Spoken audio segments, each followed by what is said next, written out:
Après la modification de données dans la base de données, nous allons voir la création, l'insertion d'enregistrements dans notre table utilisateur. L'idée est d'avoir la même logique que précédemment, c'est-à-dire une page avec la liste des utilisateurs qui va permettre, comme précédemment, donc de les modifier, mais également, cette fois-ci, de créer un nouvel utilisateur, c'est-à-dire d'insérer un nouvel enregistrement dans ma table utilisateur.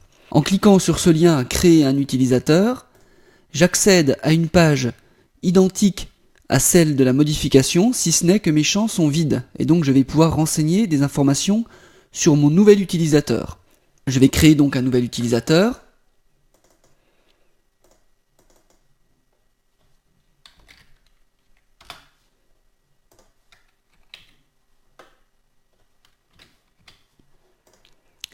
Puis je clique sur le bouton Créer, qui me ramène à ma page liste utilisateur, avec cette fois-ci, comme vous pouvez le constater, mon nouvel utilisateur qui a été inséré dans ma liste.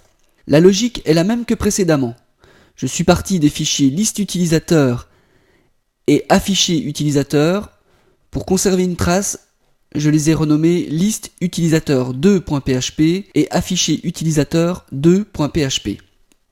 Depuis la page liste utilisateur, je vais faire le même type de lien sur créer un utilisateur que sur modifier.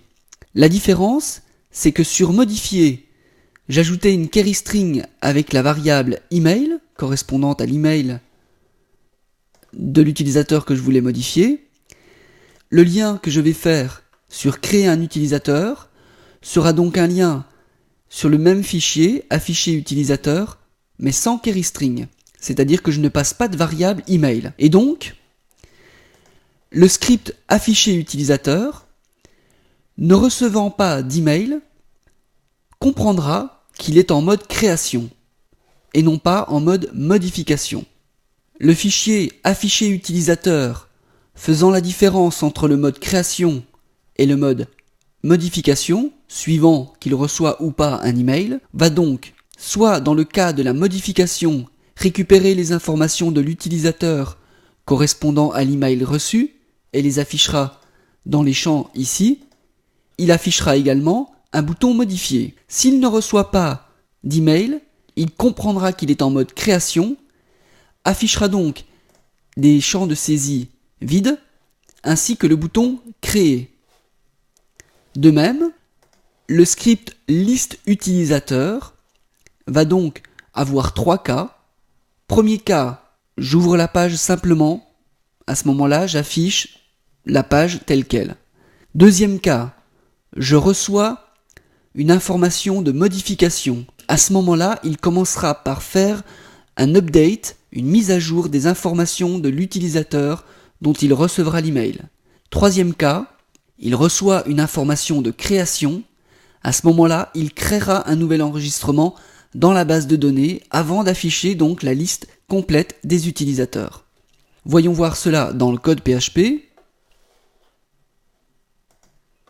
Dans mon fichier liste utilisateur, j'ai donc ici en premier lieu un test pour vérifier si je suis en mode modification, dans le cas où je reçoive une information modifiée dans mon tableau post, et dans ce cas, j'exécute une mise à jour dans la base de données avec la requête update, comme nous l'avons vu précédemment. Sinon, si je teste alors si je suis dans le cas d'une création, si je reçois la variable créer dans mon tableau post. Alors, j'exécute une requête insert into utilisateur en précisant donc les champs que je vais renseigner avec les valeurs reçues en mode post. J'exécute ensuite ma requête avec MySQL query. J'exécute donc cette requête insert. Je teste comme d'habitude si ma requête a bien fonctionné. Ensuite, affichage de la liste complète des utilisateurs, comme nous l'avons vu précédemment. J'ai donc rajouté, suite à mon tableau de la liste des utilisateurs, un lien pour la création d'un utilisateur, un simple lien href qui fait un lien tout simple sur la page affichée utilisateur. Dans le script afficher utilisateur, je commence par tester dans quel mode je suis. Je teste donc si je reçois en mode get un email. J'en déduirai donc que je suis en mode modification.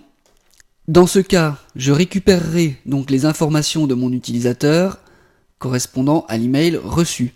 Puis, je stockerai ces informations dans des variables.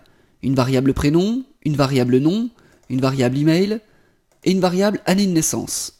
Car, dans le cas où je ne sois pas en mode modification et donc que je sois en mode création, je renseignerai ces mêmes variables avec des chaînes vides. De cette manière, je pourrai ensuite, dans le formulaire affichant les informations de mon utilisateur, afficher le prénom, le nom, l'email, l'année de naissance, aussi bien pour le cas création que pour le cas modification.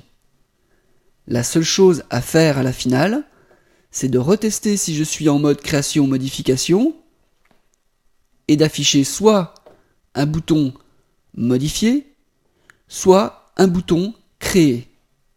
Dans le cas de la modification, j'insérerai bien sûr le fameux champ invisible, hidden, avec le mail d'origine de l'utilisateur qui est en modification.